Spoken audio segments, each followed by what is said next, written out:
It was past midnight when the doorbell rang. Not loud, not desperate, just once. A soft, careful press, as if the person ringing it didn't want to wake the whole house.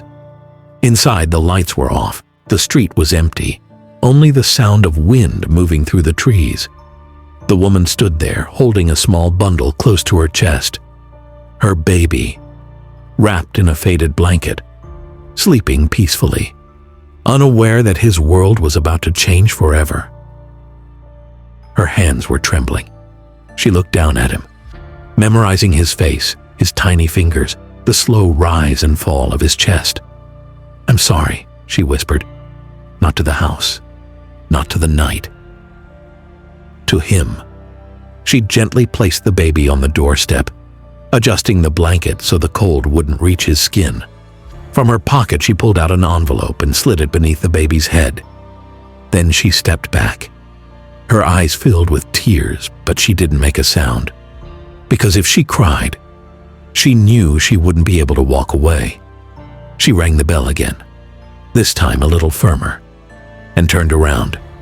She didn't run. She didn't look back. She walked into the darkness like someone who had already lost everything. The door opened moments later. A middle-aged woman stood there, confused, until she saw the baby. Her heart dropped. She picked him up instantly, fear and concern replacing sleep. Her husband rushed in. They looked at each other, then at the envelope. Inside were just a few lines. "Please don't look for me. He deserves a life I cannot give him. Love him the way I never stopped loving him." No name, no explanation, only desperation written between the lines. Weeks passed. The baby stayed. They fed him, held him, learned his cries, gave him warmth, safety, a home.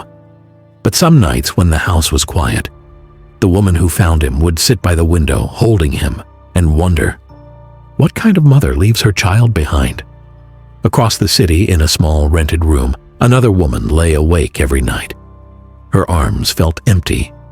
Her body still ached as if the baby were there. But he wasn't. She worked during the day, cleaned houses, barely spoke to anyone. And every night, she replayed that moment at the doorstep. People think a mother who leaves her child is heartless. They never see the bruises she hides, the hunger she ignored, the fear that followed her home every night. She didn't leave because she didn't love him. She left because she loved him more than herself. She knew staying would destroy him, and letting go destroyed her instead. Years later, the boy would grow up loved, educated, protected.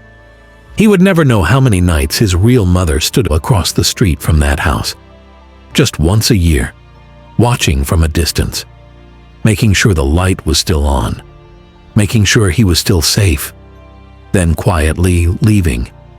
Again. Moral: sometimes love doesn't mean holding on. Sometimes love means walking away and living with the pain forever.